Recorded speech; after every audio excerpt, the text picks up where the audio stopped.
Basic గా భారీ దెబ్బ. దాంతో పాటుగా ముఖ్యమంత్రి పదవికి ఆయనే పోటీ. ఎందుకని? తెలుగుదేశం కష్టాల్లో ఉన్నప్పుడు జైలు దగ్గరికి వెళ్ళి పరామర్శించి ఆ బయట అనౌన్స్ చేయటం మద్దతని. ఆ అనౌన్స్మెంట్ తెలుగుదేశం వాళ్ళలో అతని పట్ల పాజిటివ్నెస్ క్రియేట్ చేసింది.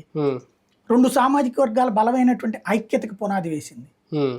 భవిష్యత్తులో కూడా ఈ క్లాష్ లేనటువంటి ఒక సొసైటీ వైపు తీసుకెళ్తున్నాడు అన్న ఫీలింగ్ వచ్చి అది ఇక్కడ పనికొచ్చి ఇప్పటి వరకు కూటమి కట్టడానికి, జట్టు కట్టడానికి, లేదంటే బీజేపీని కలపడానికి ఆయనే కీలక పాత్ర అనేది ఆయన చాలా సందర్భాల్లో చెప్పుకున్నారు పవన్ కళ్యాణ్. ఇప్పుడు ఏంటి పవన్ కళ్యాణ్ పాత్ర గెలిచిన ఈ కూటమిలో ఎలా ఉండబోతుంది? కీలకమైన పాత్ర మేబీ నేను అనుకోవడం డిప్యూటీ సీఎం కీలకమైన పదవులు ఇస్తారు ఖచ్చితంగా, నో డౌట్ అందులో.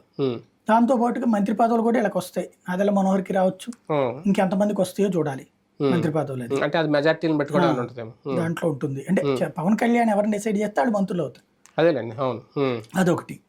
రెండోది వచ్చేటప్పటికి ఇప్పుడు ప్రభుత్వంలో క్రియాశీల పాత్ర అవుతుంది. అంటే ఆయన అప్పుడు వీళ్ళందరికీ కూడా సీట్లు రాని వాళ్ళు కదా పదవులు ఇస్తాం 1/3 ఏదో లెక్క చెప్పారు కదా, అది ఇప్పుడు వర్కౌట్ అవుతుంది. ఇప్పుడు ఈజీగా అవుతుంది. అంటే ఎమ్మెల్సీ పదవులు కానీ లేదంటే ఇంకొంటాయి కదా పదవులు, ఇప్పుడు ఈజీగా అవుతుంది. చైర్మన్. ఎందుకంటే ఈ మెజారిటీ చూశాక ఇప్పుడు తెలుగుదేశం